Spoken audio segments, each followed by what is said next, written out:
All right, in this question about what your continuous improvement or how you improve, it's all about your future and how you can maybe contribute to the organization in the future, and they want to get a real understanding about how you approach it. Now, you might have your own ways as far as how you improve or continue in your continue in your jobs or your careers, whatever it might be. But for me and for most folks, it's a good thing to look at. It comes down to two things: education and risk taking. There's other things too that trying new jobs, that's an element of risk taking. But if you start with these two, they'll really help you to answer this question. And maybe there's other things that you do to improve your job or improve your performance. But think about education and think about taking initiative and risk.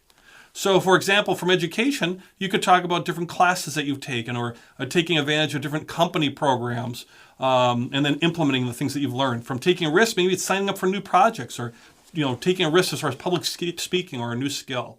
So think education and risk. So here's how I might answer that question.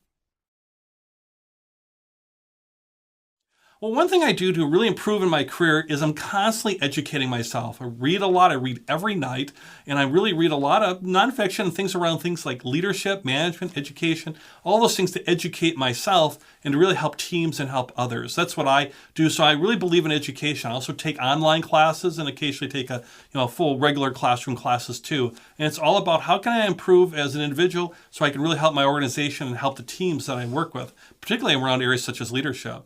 In addition to the education part, you got to kind of implement the education, I believe. So that's where I take some risks too as well. So I might learn some things, but then I want to try to use them. Maybe start with small baby steps, but I want to try to use them. And so many times I'm the person will take some risks or take some initiative. And if you're looking for folks like that, that'd be great because I can really help there. If you're not sure who might be to take on this project, I might be your person because I like to stretch myself and I like to take those risks. And I use education to help me to continuously improve. Helps me, but also helps organizations as well that I'm with.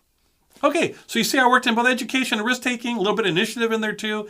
Maybe I talked a little bit too much, maybe not, I don't know. It's a real important question and really shows that I'm really looking to continuously improve. They're not interested in folks that are like, I don't want to get any better, I'm just happy where I'm at and that's all I want to do, right? Even if you don't want to take another promotion or another type of job, you still want to get better in the job that you do. Even if you might do that job for 20 years, you still want to get better at it. And and companies want people that want to get better as well too. So think education, think risk, prepare ahead of time, and you'll do great on this question.